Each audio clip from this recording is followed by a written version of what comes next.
마루야, 안 돼. 그만해. 민준의 절규가 쌀쌀한 상공기를 갈랐습니다. 하지만 마루는 멈추지 않았어요. 아니, 멈출 수가 없었죠.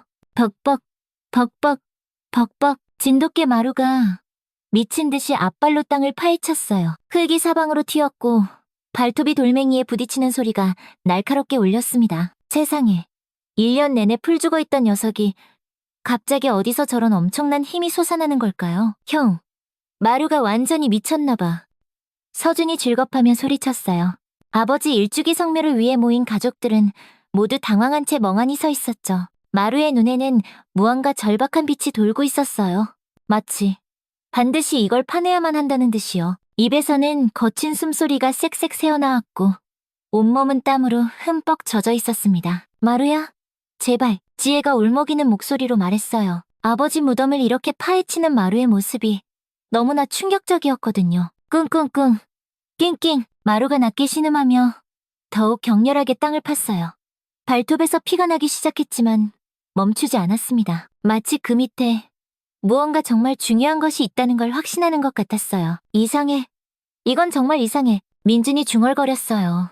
12년간 수의사로 일하면서 이런 광경은 정말 처음 봤습니다. 동물의 본능이 이렇게까지 강렬하게 드러나는 경우는 극히 드물었거든요. 바로 그때였습니다.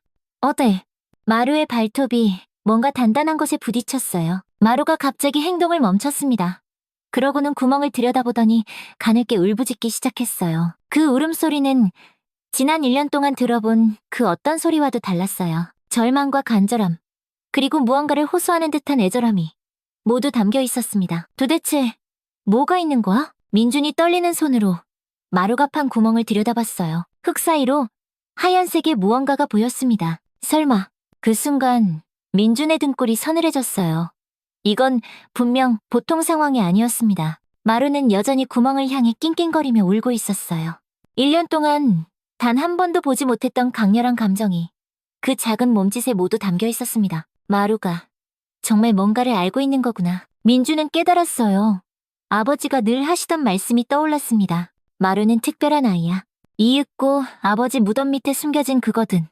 과연 무엇일까요? 이 모든 이야기는 1년 전 아버지가 돌아가신 후 마루가 보이기 시작한 이상한 행동에서 시작됩니다. 여보, 마루 저러다가 정말 큰일 나는 거 아니야? 지혜의 떨리는 목소리가 새벽 공기를 갈랐어요. 민주는 진료실 유리창 너머로 마당 한 구석에 웅크린 마루를 바라보며 깊은 한숨을 내쉬었습니다. 아버지가 돌아가신 후 1년째, 아버지가 세상에서 가장 아꼈던 진돗개 마루는 완전히 다른 개가 되어버렸습니다. 예전엔 그렇게 활발하고 사람을 좋아하던 녀석이었는데 어느 날부터인가 마당 한 구석에 웅크리고 앉아서 하루 종일 멍하니 있기만 했어요. 밥도 제대로 안 먹고 산책을 나가자고 해도 고개만 젓더니 다시 그 자리로 돌아가곤 했습니다. 마치 아버지를 기다리는 것처럼요. 형, 이렇게 계속 둘 수는 없잖아. 동생 서준이 조심스럽게 말을 꺼냈어요.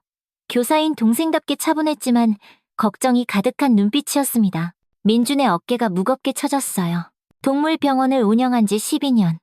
수많은 아픈 동물들을 치료해왔지만 자기 개 하나 제대로 돌보지 못하고 있다는 현실이 가슴을 무겁게 짓눌렀습니다. 시간이 지나면 괜찮아질 거라고 생각했어요. 개들도 사람처럼 슬픔을 느끼지만 또 적응하면서 살아가는 법이니까요. 하지만 1년이 지나도록 마루는 변하지 않았습니다. 오히려 더 심해졌어요. 가끔씩 마당 한가운데서 하늘을 보고 길게 울부짖곤 했는데 그 소리를 들을 때마다 가슴이 먹먹해졌습니다. 마치 아버지를 부르는 것만 같아서요. 마루야, 밥 먹어야지. 민준이 무릎을 꿇고 마루 앞에 앉았어요. 평소 같으면 꼬리를 살랑살랑 흔들며 달려왔을 텐데 마루는 민준을 힐끔 쳐다보더니 다시 고개를 돌려버렸습니다. 그 무심한 눈빛이 민준의 가슴을 후벼 팠어요. 민준은 지난 1년 동안 마루에게 온갖 검사를 다 해봤어요. 혈액 검사, 엑스레이, 초음파, 심지어 MRI까지. 하지만 결과는 항상 같았습니다. 신체적으로는 아무 이상이 없다는 것이었어요. 동료 수의사들에게 자문을 구해봐도 돌아오는 답은 뻔했습니다. 스트레스성 우울증 같네요. 시간이 해결해 줄 겁니다. 시간이 해결해 준다고요? 벌써 1년이 지났는데도 마루는 전혀 나아지지 않았어요. 오히려 점점 더 심해지고 있었습니다. 몸무게는 3kg이나 줄었고 윤기가 자르르 흐르던 털은 푸석푸석 거칠어졌습니다. 예전에는 그렇게 좋아하던 장난감들에도 이젠 거들떠보지도 않았어요. 민준아, 너무 자책하지 마. 서준이 민준의 어깨에 손을 올렸어요. 하지만 민준은 고개를 저었습니다. 수의사로서 자기 개 하나 제대로 돌볼 수 없다는 사실이 너무나 부끄러웠어요. 동물병원에 오는 보호자들에게는 자신있게 진단하고 치료 방법을 제시하면서 정작 자신의 마루는 어찌할 바를 모르고 있었습니다. 아버지가 살아계실 땐 안 그랬는데. 민준이 중얼거렸어요. 아버지와 마루의 관계는 정말 특별했습니다. 아버지가 마당에 나가 앉으면 마루는 항상 그 옆에 착 달라붙어 앉았고, 아버지가 산책을 나가면 신나서 꼬리를 흔들며 따라 나섰어요. 밤늦게 진료를 마치고 집에 돌아와도 마루는 늘 아버지 방 앞에서 잠들곤 했습니다. 아버지가 기침만 콜록해도 마루는 바로 달려가서 걱정스러운 눈빛으로 아버지를 쳐다봤어요. 아버지가 화분에 물을 주면 마루도 졸졸 따라다니며 꼬리를 흔들었고, 아버지가 신문을 읽으면 발밑에 얌전히 엎드려 있곤 했습니다. 아버지가 잠시 외출이라도 하면 마루는 대문 앞에서 꼼짝도 않고 아버지가 돌아오기만을 기다렸어요. 마루는 특별한 아이야. 아버지가 자주 하시던 말씀이었어요. 그때는 그냥 마루를 아끼는 마음에서 하시는 말씀인 줄 알았는데, 지금 생각해보니 정말로 어떤 특별한 무언가가 있었던 것 같았습니다. 아버지만 보면 눈빛이 달라지고 아버지의 기분에 따라 마루의 행동도 달라졌으니까요. 여보, 오늘 마루 밥은 좀 먹었어? 아주 조금. 그것도 억지로 먹였어. 지혜의 목소리에 걱정이 가득했어요.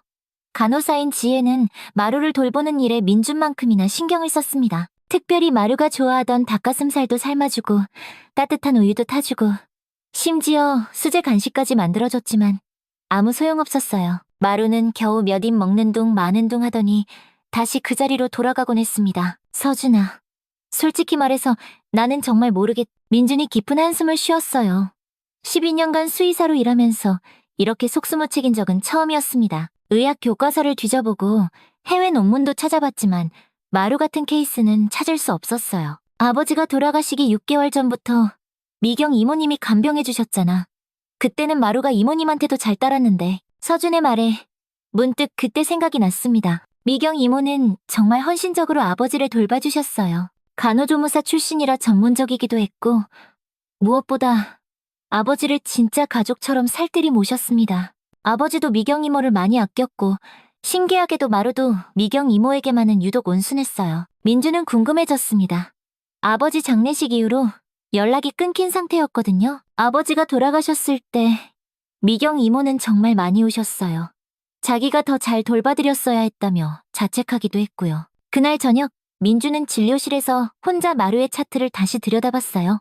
1년 동안 기록한 모든 관찰일지와 검사 결과들이 빼곡히 적혀 있었습니다. 하지만 그 어디에도 명확한 답은 없었어요. 체중 감소, 식욕 부진, 활동량 저하, 사회성 결여, 수면 패턴 이상, 간헐적 울음, 모든 증상이 반려동물 상실 증후군의 전형적인 모습이었습니다. 하지만 마루의 경우는 뭔가 달랐어요. 단순히 주인을 그리워하는 것, 그 이상의 무언가가 있는 것 같았습니다. 마치 마루가 무언가 중요한 것을 알고 있는데 그걸 표현할 방법이 없어서 답답해하는 것 같았어요. 아버지, 마루가 도대체 왜 이러는 걸까요? 민준이 아버지의 영정사진 앞에서 중얼거렸어요. 아버지의 온화한 미소가 그를 내려다보고 있었습니다. 그 미소를 보고 있으니 문득 아버지가 마루를 처음 데려오시던 날이 생각났어요. 민준아, 이 녀석을 잘 부탁한다. 나중에 꼭 필요한 순간이 올 게다. 그때는 그게 무슨 말씀인지 전혀 몰랐는데 지금 생각해보니 마치 예언 같은 말씀이었어요. 아버지는 정말 마루에게 어떤 특별한 무언가를 남겨두고 가신 건 아닐까요? 새벽 3시, 민주는 마당으로 나가 마루 옆에 조용히 앉았습니다. 마루는 민준을 힐끔 보더니 다시 허공을 바라봤어요. 차가운 밤 공기가 두 사람을 감쌌습니다. 마루야, 아버지가 보고 싶어? 민준이 조용히 물었어요. 마루의 귀가 살짝 움직였지만 여전히 고개를 돌리지는 않았습니다. 민준은 마루의 등을 천천히 쓰다듬었어요. 예전보다 훨씬 마른 등뼈가 손에 앙상하게 만져졌습니다.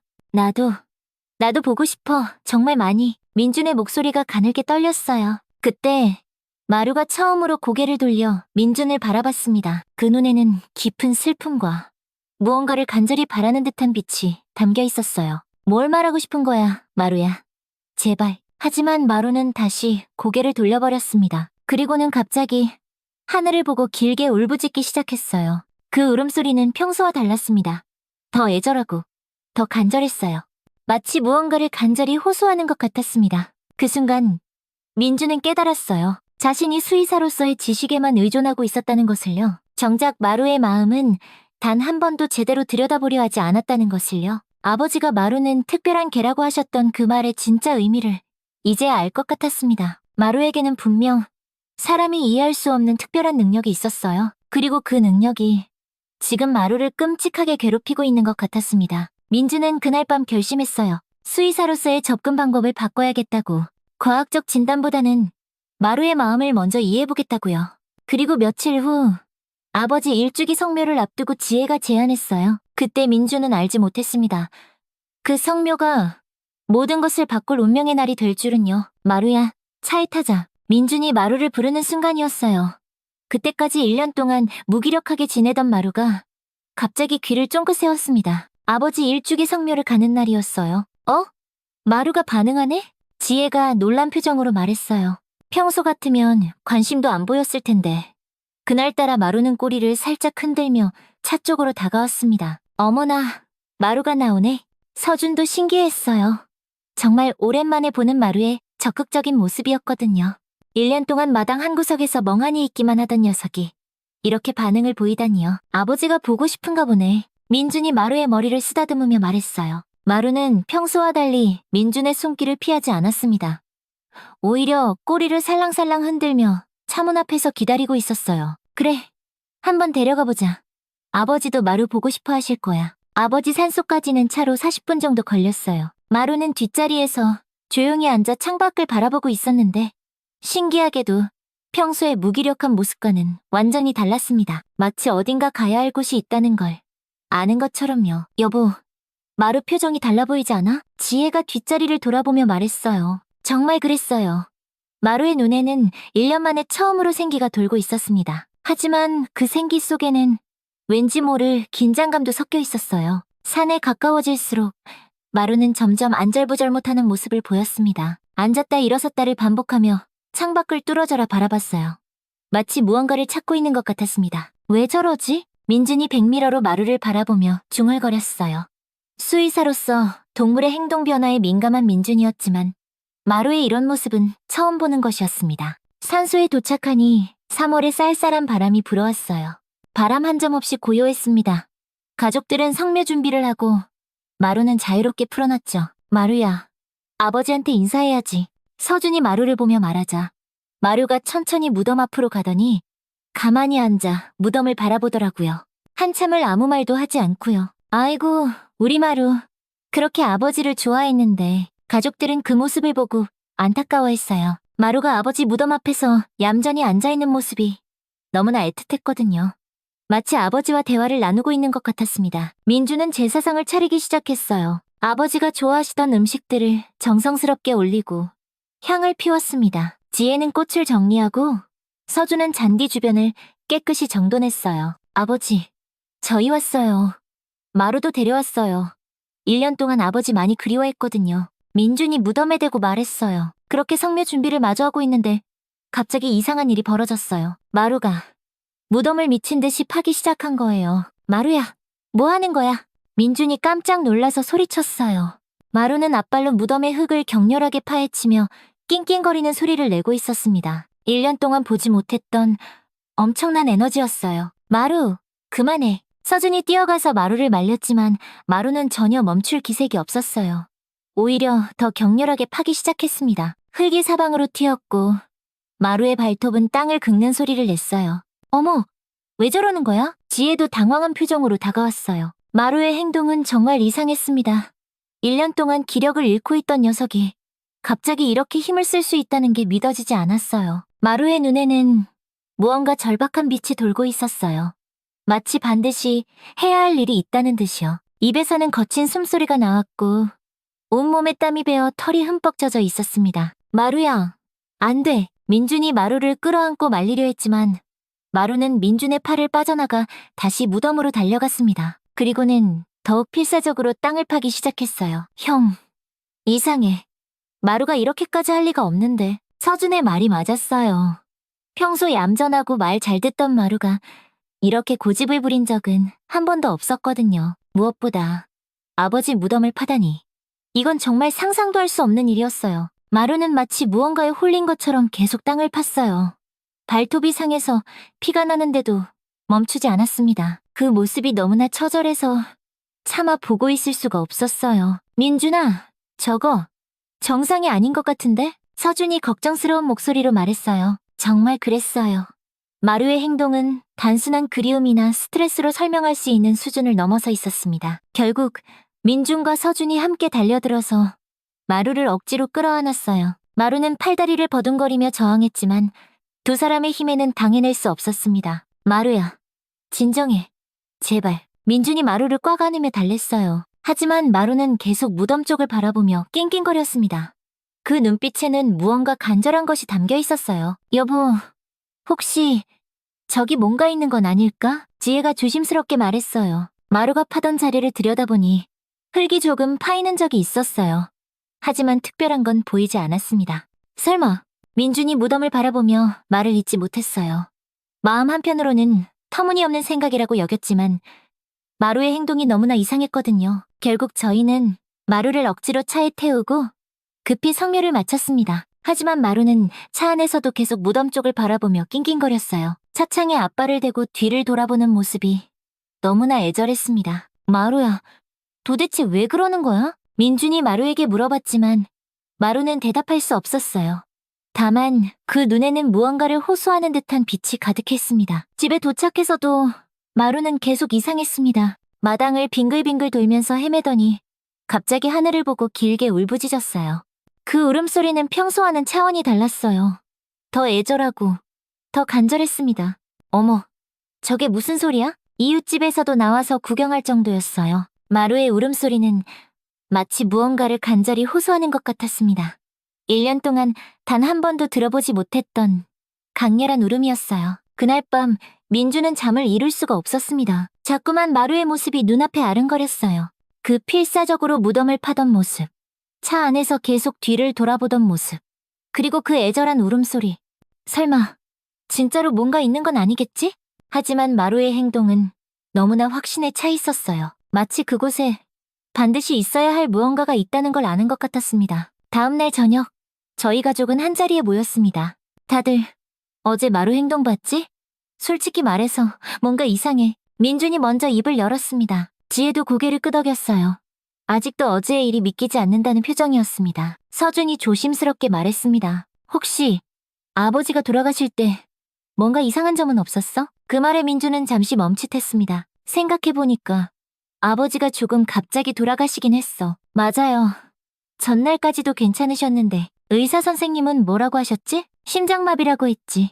연세도 있으시고 자연스러운 임종이라고. 그때는 그냥 그런 줄 알았어요.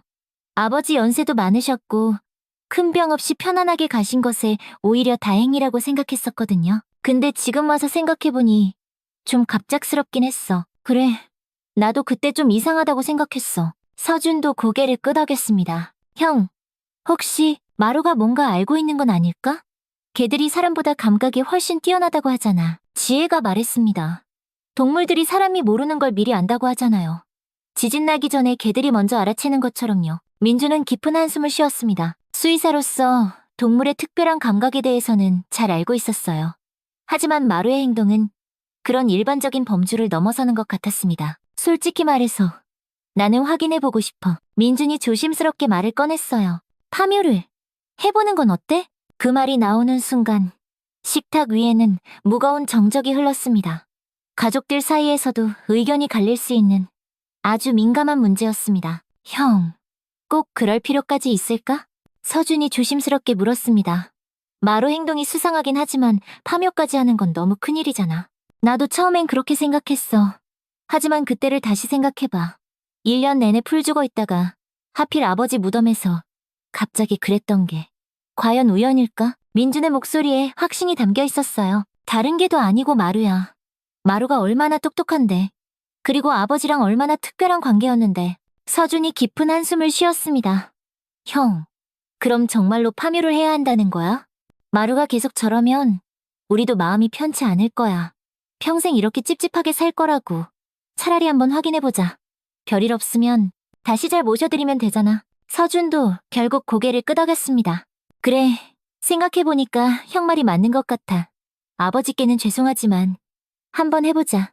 어쩌면 이게 아버지를 위한 일일지도 몰라. 그렇게 해서 저희는 파묘를 결정했습니다. 쉬운 결정은 아니었지만 마루의 그 이상한 행동을 그냥 모른 척 넘길 수는 없었어요. 무엇보다 마루가 그렇게 필사적으로 파헤치려 했던 이유가 분명히 있을 것 같았거든요. 정말 파묘를 진행하시겠습니까? 장의업체 직원의 조심스러운 물음에 민주는 깊은 한숨을 쉬었어요. 파묘 당일 이른 아침부터 산에는 짙은 안개가 깔려 있었습니다.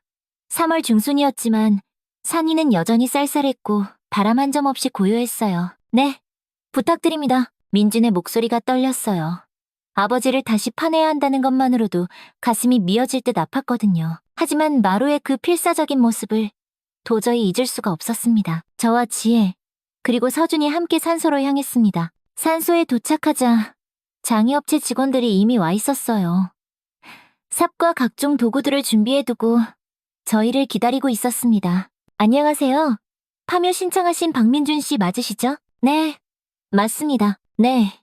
그럼 시작하겠습니다. 장의업체 직원들이 조심스럽게 봉분의 흙을 걷어내기 시작했습니다. 한 삽 한 삽 흙이 떠내려갈 때마다 민준의 심장이 쿵쾅거렸어요. 정말 뭔가 나올까? 아니면 그냥 평범한 무덤일까? 민준아, 괜찮아? 서준이 창백해진 민준의 얼굴을 보며 걱정스럽게 물었어요. 민준은 고개를 끄덕였지만 손은 계속 덜덜 떨리고 있었습니다. 마루가 저렇게까지 했으니까 분명 뭔가 있을 거야. 지혜가 민준의 손을 꽉 잡으며 말했어요. 하지만 지혜의 손도 얼음장처럼 차갑게 식어 있었습니다. 그런데 무덤을 판 지 어느 정도 지났을 때 장의업체 직원들이 뭔가를 발견하고 멈칫했어요. 이건 뭐지? 직원 한 명이 고개를 갸우뚱하며 말했어요. 장의업체 직원들은 아버지관이 묻혔을 위치보다 조금 옆을 파더니 놀란 눈으로 뭔가를 계속 확인했습니다. 뭐가 나왔나요? 무슨 일 있어요? 민준이 다가가서 물었습니다. 가슴이 쿵쾅거리며 터질 것 같았어요. 정말 마루가 맞았던 걸까요? 유골함이. 여기 유골함이 하나 더 있는데요. 네? 뭐라고요? 민준은 깜짝 놀라서 무덤 안을 들여다봤어요. 정말로 유골함이 있었습니다. 작은 사각형 모양의 하얀색 함이었어요. 이거 혹시 가족분들이 알고 계셨던 건가요? 아니요.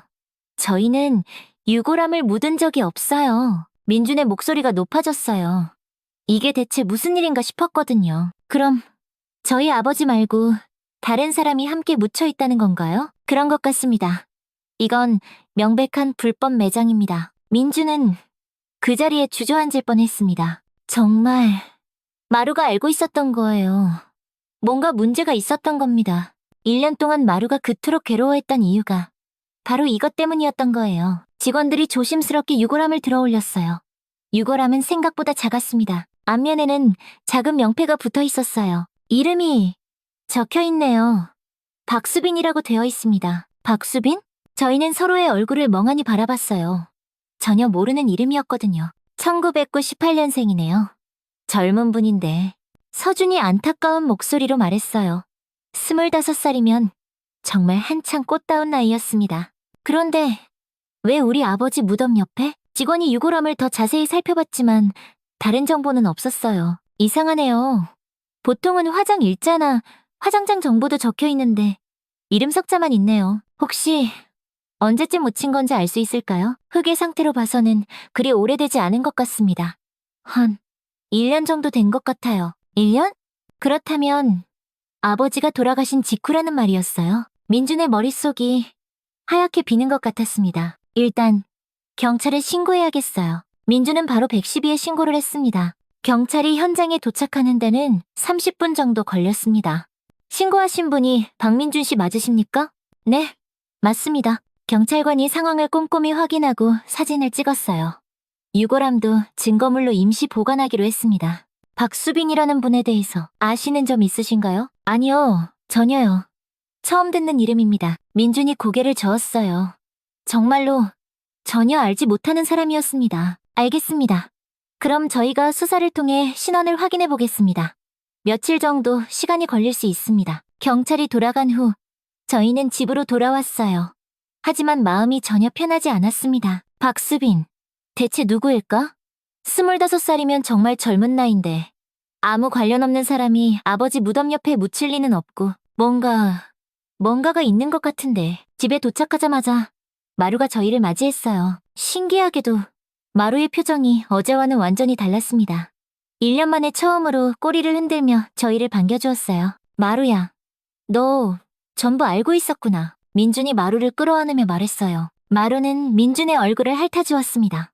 마치 이제야 알아줘서 고마워요 라고 말하는 듯이요. 세상에, 우리 마루 정말 똑똑하네. 우리가 모르는 걸 전부 알고 있었어. 지혜도 마루를 쓰다듬으며 말했어요. 그날 마루는 1년 만에 처음으로 밥도 아주 맛있게 먹었습니다. 며칠이 지나고 경찰서에서 연락이 왔어요. 신원 확인이 쉽지 않은 상황입니다.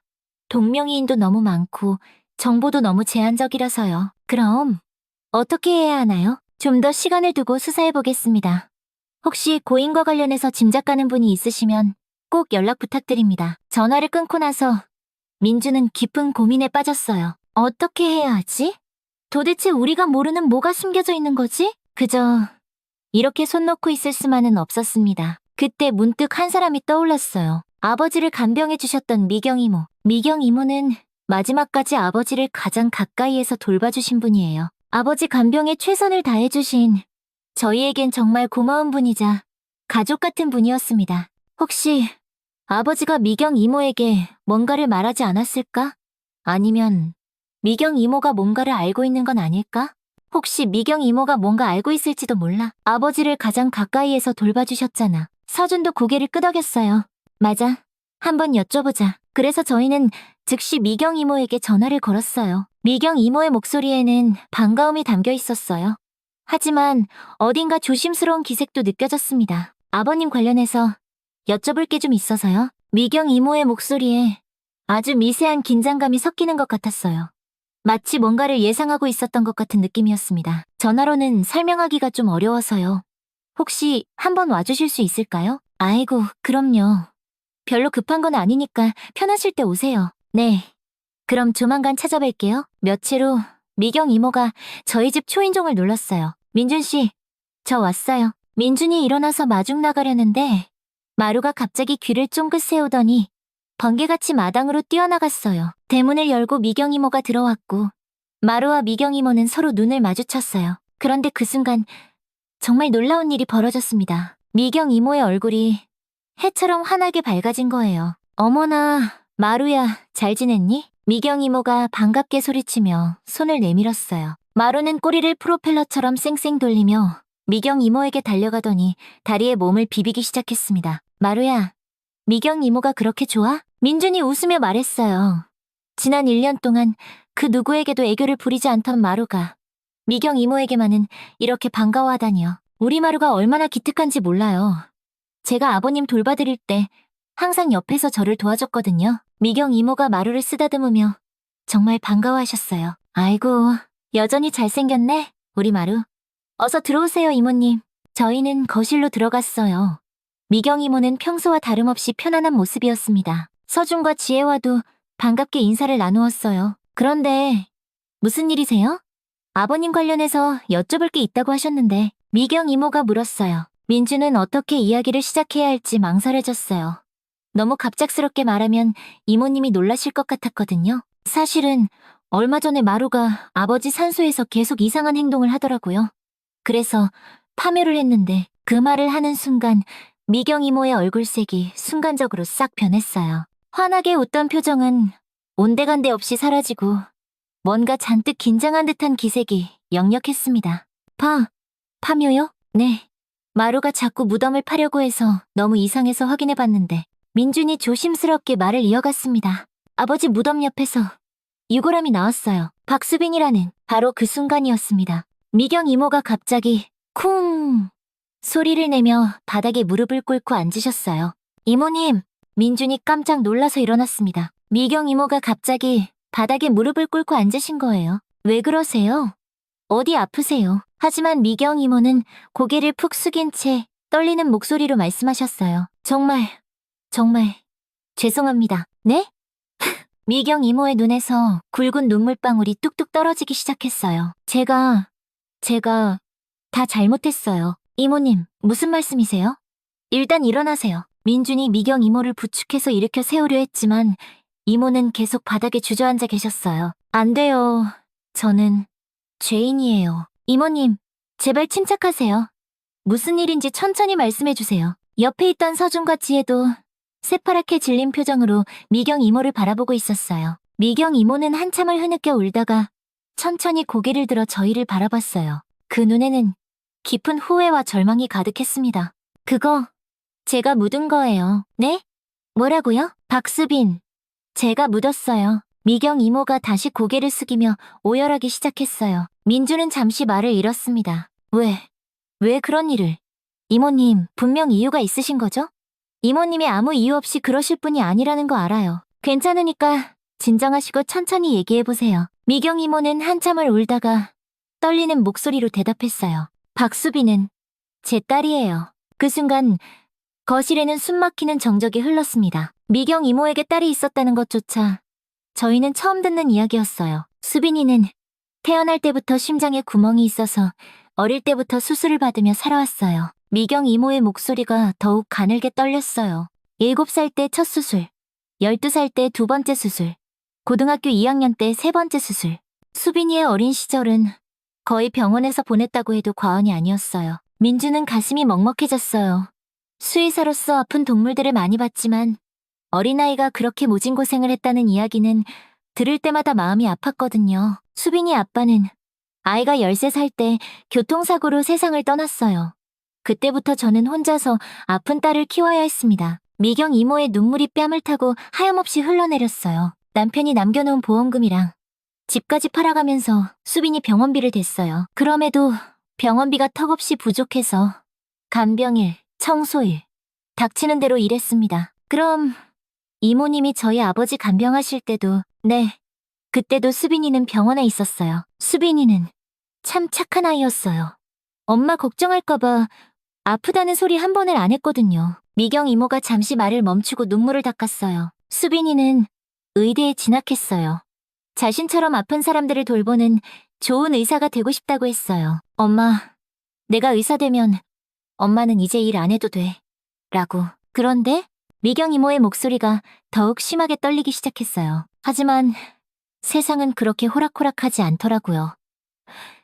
졸업을 코앞에 두고 있던 어느 날, 수빈이가 갑자기 쓰러진 거예요. 어머나, 지혜가 저도 모르게 손으로 입을 막았어요. 응급실로 달려갔을 때 의사는 심장 상태가 급격히 악화됐다고 했어요.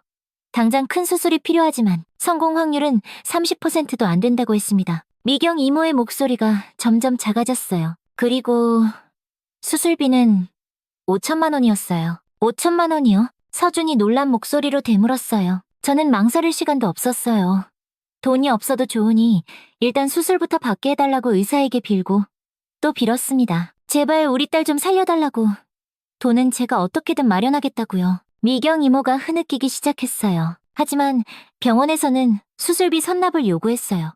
이미 밀려있던 병원비까지 합쳐서 총 7천만 원을 먼저 내야만 수술을 할 수 있다는 거였습니다. 7천만 원, 민준이 중얼거렸어요.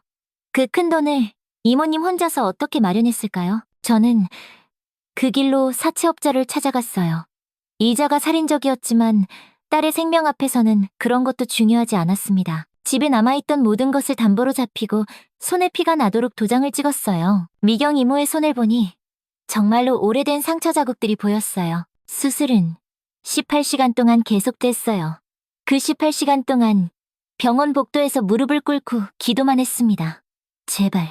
제발 내 딸만은 살려달라고. 차라리 내 목숨을 가져가도 좋으니 우리 딸만은 제발 살려달라고요. 미경 이모의 목소리에 절망이 가득했어요. 물 한 모금 마시지 않고 화장실도 가지 않고 그냥 계속 기도만 했어요. 수술 결과는 어떠셨어요? 지혜가 조심스럽게 물었어요. 수술은 성공했습니다. 하지만 수빈이는 의식을 찾지 못했어요. 혼수 상태입니다. 언제 깨어날지는 알 수 없습니다. 의사의 그 말에 제 세상이 무너져 내리는 것 같았어요. 딸의 목숨은 건졌지만 식물인간이 되어 병원 침대에 누워만 있게 된 겁니다. 그때부터 저의 진짜 지옥이 시작됐어요. 미경 이모가 깊은 한숨을 쉬었어요. 매달 병원비는 300만 원씩 나갔고 사채이자도 매달 250만 원씩 갚아야 했어요. 제 월급으로는 도저히 감당할 수 없는 돈이었습니다. 그래서 저희 아버지 간병일을 하루에 4시간씩 자면서 일했어요. 새벽에는 청소, 낮에는 간병, 밤에는 식당에서 설거지까지. 그래도 돈은 항상 모자랐습니다. 미경 이모의 이야기를 들으며 민준의 가슴이 미어지는 듯 아팠어요. 그렇게 힘든 상황에서도 아버지를 그토록 정성스럽게 돌봐주셨다니요. 그래서 더 많은 돈을 벌 수 있는 일을 찾게 됐고 그때 소개받은 게 아버님 간병일이었어요. 24시간 간병이고 아버님 대기 여유가 좀 있으셔서 조건이 괜찮았거든요. 그때 아버지가 이모님을 도와주셨죠? 네. 아버님은 제 딱한 사정을 아시고 매달 200만 원씩 남몰래 도와주셨어요. 그 돈이 아니었다면 저는 정말 미경 이모가 말을 잇지 못하고 울었어요. 아버님은 정말 천사 같은 분이셨어요. 저를 친딸처럼 아껴주시고 제 딸 수빈이까지 걱정해주시고 아버님이 돌아가시기 전에 제게 이런 말씀을 하셨어요. 뭐라고 하셨는데요? 나중에, 아주 나중에 미경 씨도 그렇고 우리 수빈이도 그렇고 세상을 떠나게 되면 내 옆에 모시고 싶다고. 우리는 가족이니까. 그 말에 민준의 눈시울이 붉어졌어요. 하지만 그 약속은 지켜질 수 없었어요. 아버님이 생각보다 훨씬 빨리 돌아가셨거든요. 미경 이모의 목소리가 더욱 떨렸어요. 그리고 한 달 뒤에 수빈이가 세상을 떠났어요. 어머나, 수빈이가 세상을 떠난 그날 밤 저는 병원 복도에서 하염없이 울었어요. 세상에 정말 저 혼자 남겨진 기분이었거든요. 미경 이모가 고개를 떨구었어요. 수빈이 장례를 치러야 하는데 수중에 돈이 한 푼도 없었어요. 통장에 남은 돈은 고작 20만 원 정도가 전부였습니다. 그럼 어떻게 가장 간소하게 장례를 치렀어요. 빈소도 없이 화장장에서 바로 화장하는 것으로요. 수빈아, 엄마가 이것밖에 못해줘서 미안해. 라고 빌면서요. 미경 이모의 목소리가 끊어졌어요. 화장을 마치고 유골함을 받았을 때 직원이 물어봤어요. 유골은 어떻게 하실 건가요? 봉안당 비용을 물어보니 최소 300만 원이었어요.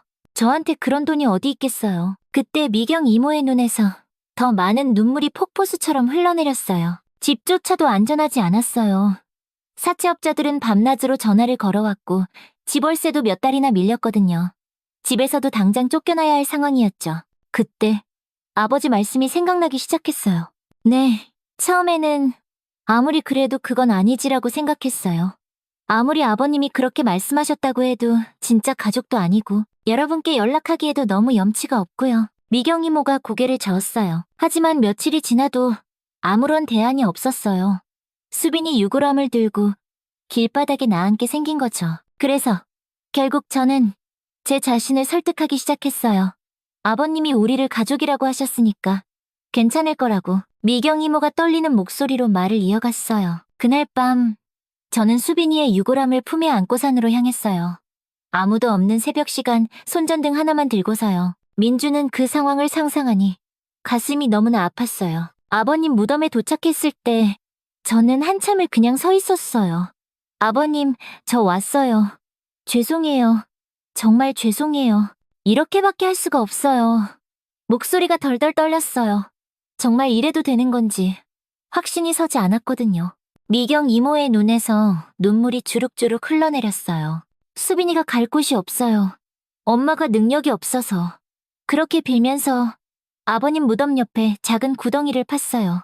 유골함을 조심스럽게 묶고 다시 흙을 덮었습니다. 이모, 수빈아, 엄마가 제대로 못해줘서 미안해. 엄마가 나중에 꼭 다시 찾으러 올게. 꼭 좋은 곳에 옮겨줄게. 아버님, 정말 죄송합니다. 그렇게 수빈이는 아버님 옆에 묻히게 된 것입니다. 미경 이모의 마지막 말이 끝나고 거실에는 깊은 정적이 흘렀습니다. 민주는 아무 말도 할 수가 없었어요. 목이 꽉 메어서 한마디도 나오지 않았습니다. 서준도 고개를 숙인 채 어깨를 들썩이고 있었고 지혜는 이미 소리 없이 눈물을 훔치고 있었어요. 정말 죄송합니다. 제가 죄인입니다. 미경 이모가 여전히 고개를 숙인 채 말씀하셨어요. 이모님, 그런 말씀 마세요. 지혜가 먼저 말했습니다. 목소리가 잔뜩 떨리고 있었어요. 이모님이 잘못한 게 아니에요. 저희 다 이해해요. 괜찮아요, 그동안. 정말 많이 힘드셨죠. 서준도 고개를 들었어요. 눈이 토끼처럼 빨갛게 충혈되어 있었습니다. 저희한테 말씀하시지 그러셨어요. 혼자서 그렇게 고생하시고 그때 마루가 조용히 일어나더니 미경 이모 앞으로 다가갔어요. 그리고는 이모의 무릎에 자신의 머리를 툭 올려놓았습니다. 마루야. 마루는 미경 이모의 손을 위로하듯 살짝 핥아주었어요. 이모님, 민준이 조심스럽게 말했어요. 아버지 말씀이 맞아요. 우리는 가족이에요. 수빈이도 우리 딸이나 마찬가지예요. 그 말에 미경 이모의 눈에서 눈물이 주룩주룩 흘러내렸어요. 제가 이렇게까지 했는데 정말 괜찮으세요? 괜찮은 게 아니라 오히려 당연한 거예요. 지혜가 말했습니다. 이모님이 저희 아버님을 그렇게까지 돌봐주셨는데 저희는 정말 괜찮으니까요. 아버지 무덤 옆에 그냥 수빈이를 두세요. 그럼 수빈이도 외롭지 않을 거고 아버지가 잘 돌봐주실 거예요. 서준이 덧붙였어요. 그 말에 미경 이모는 아이처럼 더 큰 소리로 울기 시작했어요. 감사합니다. 정말 감사합니다. 저희도 모두 함께 울었습니다. 그 감동적인 순간에 눈물을 참을 수 있는 사람은 아무도 없었습니다. 수빈이를 아버지 곁에 정식으로 모셔드리는 게 어떨까요? 며칠 후 민준이 가족회의에서 말을 꺼냈어요. 미경 이모의 진실을 들은 후 저희 가족은 많은 대화를 나눴습니다. 그리고 모두 같은 마음이었어요. 그래, 그렇게 하자. 아버지도 그걸 원하셨을 거야. 서준이 고개를 끄덕였어요. 그리고 수빈이도 이제는 제대로 된 안식처가 필요해. 지혜도 동의했어요. 그럼 미경 이모님께 말씀드려볼까요? 정식으로 수빈이를 모시는 날을 정해서요. 그래서 저희는 미경 이모에게 전화를 걸었어요. 이모님, 수빈이를 아버지 곁에 정식으로 모시는 날을 정하면 어떨까요? 저희가 가족으로서 제대로 된 의식을 치러드리고 싶어요. 전화 너머로 미경 이모의 흐느끼는 소리가 들려왔어요. 정말 그래도 괜찮을까요? 괜찮은 게 아니라 당연한 거예요, 우리. 가족이니까요. 며칠 후 수빈이를 아버지 곁에 정식으로 안치하는 날이 왔습니다. 그날 아침 미경 이모는 일찍부터 저희 집에 오셨어요. 검은 한복을 곱게 차려입고 손에는 하얀 국화꽃 한 다발을 들고 계셨습니다. 수빈아, 미안해. 엄마가 너무 미안해. 미경 이모가 꽃을 바라보며 조용히 말씀하셨어요. 그 목소리에는 1년간의 죄책감과 그리움이 모두 담겨 있었습니다. 마루도 그날 아침부터 달랐어요.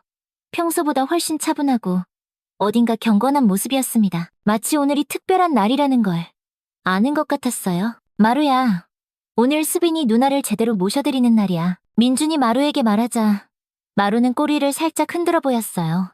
그 눈빛에는 1년 만에 찾은 평안함이 담겨 있었습니다. 산소에 도착했을 때 민준의 가슴이 뭉클했어요. 1년 전 마루가 그렇게 필사적으로 파던 바로 그 자리에 다시 서 있으니 감회가 새로웠습니다. 마루가 정말 다 알고 있었구나. 서준이 마루를 바라보며 말했어요. 마루는 특별한 개니까. 민준이 대답했어요. 아버지가 하시던 그 말씀의 의미를 이제야 완전히 이해할 수 있었습니다. 미경 이모는 한참 동안 아버지 무덤을 바라보셨어요. 아버님, 감사합니다.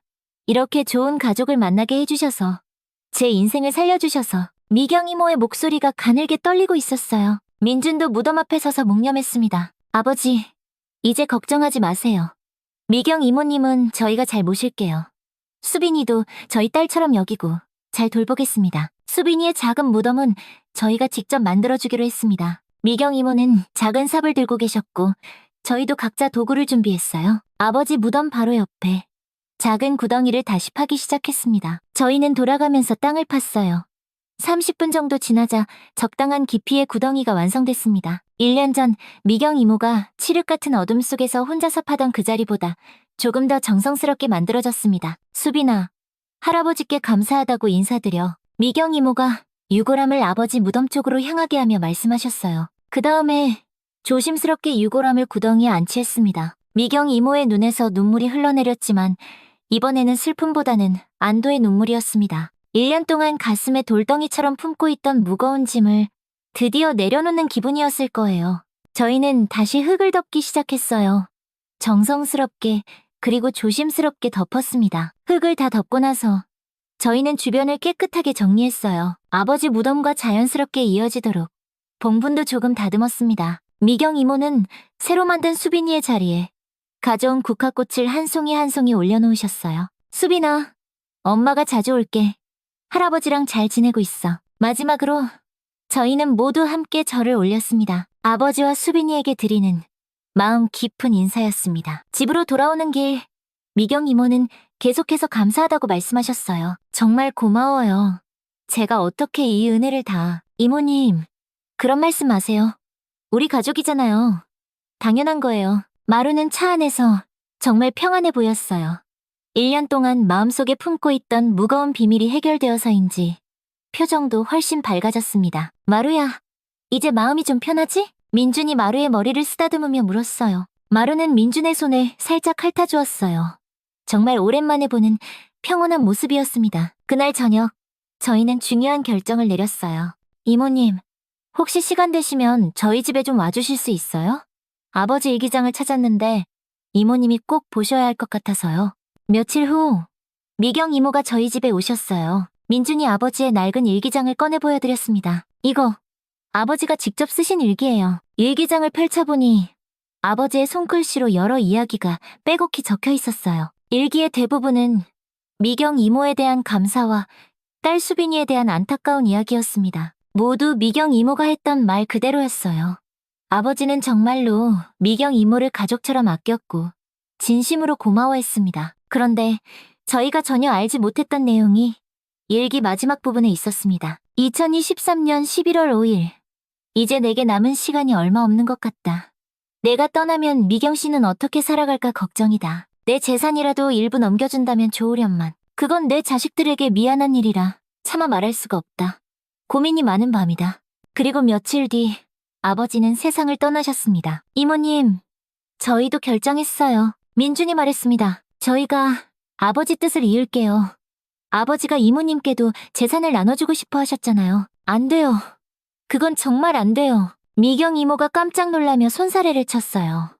이미 너무 많이 받았는데 어떻게 재산까지. 이모님, 이것도 아버지 뜻이에요. 저희가 무시할 수 없어요. 아버지의 마지막 유언이라고요. 서준이 일기장을 들어보이며 말했어요. 이모님이 거절하시면 오히려 아버지가 하늘에서 서운해하실 거예요. 이모님은 정말 저희보다도 아버지를 더 잘 돌봐주셨어요. 그런 이모님 덕분에 저희도 정말 든든했고요. 그리고 아버지뿐만 아니라 저희도 이모님을 진짜 가족처럼 생각해요.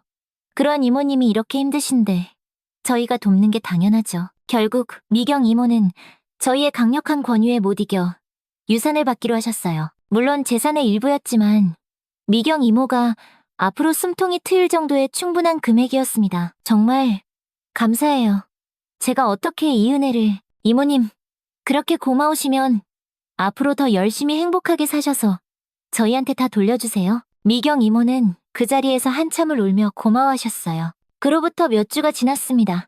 미경 이모는 아버지의 유산 일부를 받으신 후 지긋지긋한 사채빚도 모두 갚으시고 작은 아파트도 하나 마련하셨습니다. 하지만 무엇보다 달라진 건 미경 이모의 표정이었어요. 그늘졌던 얼굴에 이제서야 편안한 미소가 번졌습니다. 정말 꿈만 같아요. 미경 이모가 저희 집에 놀러 오셔서 말씀하셨어요. 제 인생에 이런 날이 올 줄 누가 알았겠어요? 그리고 저희는 또 하나의 제안을 했습니다. 이모님, 혹시 마루와 함께 지내실 생각 없으세요? 네? 마루요? 미경 이모가 깜짝 놀라셨어요. 저희가 워낙 바빠서 마루가 낮에 혼자 있는 시간이 많거든요. 그리고 이모님도 혼자 계시고 마루도 이모님을 정말 좋아하고 이모님도 외롭지 않으실 테고 서로에게 좋을 것 같아서요. 미경 이모는 마루를 바라보셨어요. 마루는 마치 대화 내용을 다 알아듣는 것처럼 미경 이모 곁에 다가가서 얌전히 앉았습니다. 마루야, 이모랑 같이 살래? 미경 이모가 마루에게 다정하게 물어보셨어요. 마루는 꼬리를 세차게 흔들며 미경 이모의 손을 핥아주었어요. 마치 그럼요 라고 대답하는 것 같았습니다. 어머, 보세요. 마루가 좋다고 하네요. 네, 좋아요. 저도 마루와 함께 있으면 정말 좋을 것 같아요. 그렇게 해서 마루는 미경 이모와 함께 살게 되었습니다. 마루가 떠나는 날, 저희는 모두 아쉬웠지만 한편으로는 마음이 놓이기도 했어요. 마루야, 미경 이모 잘 모셔드려. 민준이 마루의 머리를 쓰다듬으며 말했어요. 마루는 민준의 얼굴을 빤히 바라보더니 멍! 하고 작게 짖었어요. 알겠다는 듯이요. 자주 보러 갈게 마루야. 서준도 마루를 꼭 안아주며 말했어요. 민준씨, 서준씨, 지혜씨, 정말 감사해요. 이제 저도 진짜 가족이 생겼네요. 그날 이후 미경 이모와 마루는 정말 행복하게 지냈어요. 일주일에 한 번씩은 저희가 미경 이모 집에 놀러 가곤 했는데 갈 때마다 두 분의 모습이 정말 행복해 보였어요. 어머 마루야, 산책 가자. 미경 이모가 말씀하시면 마루는 신이 나서 꼬리를 흔들며 현관문 앞으로 달려갔어요. 마루가 정말 건강해졌네요. 민준이 말했어요. 마루의 털에도 윤기가 잘잘 흐르고 표정도 훨씬 밝아졌어요. 저도 마루 덕분에 매일매일이 즐거워요. 아침에 일어나면 마루가 반겨주고 저녁에도 함께 있어주고 정말 하나도 외롭지 않아요. 그리고 산책도 매일 하게 되니까 저도 덩달아 건강해진 것 같아요. 마루야, 미경 이모가 좋아? 지혜가 마루에게 물어봤어요. 마루는 꼬리를 살랑살랑 흔들며 미경 이모를 올려다봤어요. 정말 미경 이모를 좋아하고 따른다는 게 온몸으로 느껴졌습니다. 그렇게 1년이 흘렀습니다. 아버지의 이주기가 다가왔어요. 그동안 저희 가족에게는 정말 많은 일들이 있었습니다. 미경 이모는 이제 완전히 저희 가족의 일원이 되셨고, 마루는 미경 이모와 함께 더할 나위 없이 행복하게 지내고 있었습니다. 이주기 성묘 전날 밤, 저희는 모두 미경이 모집에 모였어요. 내일이 아버지 이주기네요. 민준이 말했습니다. 벌써 2년이나 지났다니. 정말 시간이 빠르네요. 그러게요. 정말 많은 일이 있었어요. 미경 이모가 마루를 쓰다듬으며 말씀하셨어요. 마루는 미경 이모의 무릎에 머리를 기대고 세상에서 가장 편안한 자세로 누워 있었어요. 정말 평화로운 모습이었습니다. 마루야, 내일 할아버지 만나러 가자. 미경 이모가 마루에게 말씀하셨어요. 마루는 꼬리를 살짝 흔들어 보였어요. 아직도 아버지를 똑똑히 기억하고 있는 것 같았습니다. 다음 날 아침, 저희는 모두 함께 산소로 향했습니다. 미경 이모와 마루, 그리고 저희 가족 모두가 함께였어요. 3월의 산은 정말 아름다웠어요. 곳곳에 봄꽃들이 피어있고 새들이 지저귀는 소리가 청아하게 들렸습니다. 정말 좋은 날씨네요. 아버님도 기뻐하실 것 같아요. 산소에 도착했을 때 민주는 깜짝 놀랐어요. 무덤 주변에 작은 들꽃들이 가득 피어 있었거든요. 마치 누군가 일부러 심어놓은 것처럼 정말 예쁘게 피어 있었어요. 어머, 이 꽃들은 언제? 서준도 신기해했어요. 작년에는 이런 꽃들이 없었는데요. 자연적으로 피어난 것 같네요. 정말 예쁘다. 마치 아버님이 우리를 위해 준비해주신 선물 같아요. 저희는 무덤 앞에서 차례를 지냈습니다. 아버지, 저희 왔어요. 저희 모두 건강하게 잘 지내고 있어요. 아버님, 저도 잘 지내고 있어요. 정말 감사합니다. 미경 이모도 조용히 말씀하셨어요. 수빈아, 엄마도 이제 정말 행복해. 할아버지랑 함께 있어서 외롭지 않지? 그때 마루가 갑자기 일어나더니 무덤 주위를 천천히 한 바퀴 걸어다니기 시작했어요. 하지만 2년 전과는 완전히 달랐어요. 불안해하거나 땅을 파려고 하는 게 아니라 그저 평온하게 주변을 둘러보는 거였어요. 마루가 인사하는 것 같네. 서준이 말했어요. 마루는 무덤을 한 바퀴 돌더니 저희 앞으로 다시 왔어요. 그리고는 무덤을 향해 얌전히 앉아서 잠시 가만히 있었습니다. 아버님, 마루가 인사드려요. 할아버지한테 잘 지낸다고 말씀드려, 마루야. 미경 이모가 말씀하셨어요. 마루는 멍 하고 한 번 더 짧게 짖었어요. 정말로 대답하는 것 같았습니다. 그 순간 기분 좋은 바람이 살랑 불어왔어요. 무덤 위의 들꽃들이 바람에 하늘하늘 흔들리면서 정말 아름다운 풍경을 만들어냈습니다. 한참을 그렇게 있다가 저희는 일어났어요. 이제 가야겠네요. 아버지, 수빈아, 저희 갈게요. 또 올게요. 마루도 마지막으로 무덤을 한번 바라보더니 고개를 살짝 숙였어요. 집으로 돌아오는 길, 저희는 모두 마음이 따뜻했어요. 정말 좋은 성묘였네요. 마음이 정말 편안해졌어요. 저희도요? 마루는 차 안에서 정말 평온한 얼굴로 창밖을 바라보고 있었습니다. 그날 밤, 민주는 정말 많은 생각을 했어요. 2년 전, 마루가 미친 듯이 무덤을 파던 그날부터 시작된 이 모든 일들. 처음에는 정말 당황스럽고 이해할 수 없었지만 지금 생각해보니 모든 게 일어나야만 했던 일이었던 것 같아요. 아버지의 마지막 소원을 이루어드리고 미경 이모와 수빈이를 진짜 가족으로 받아들이고 모두가 함께 행복하게 지낼 수 있도록 만드는 그 모든 계획의 중심에 바로 마루가 있었어요. 정말 영리하고 마음 따뜻한 녀석이었습니다. 마루야, 정말 고맙다. 오늘의 이야기는 어떠셨나요? 이 이야기가 여러분의 삶에 조금이나마 따뜻한 위로가 되었으면 합니다. 오늘도 건강하고 행복한 하루 보내세요.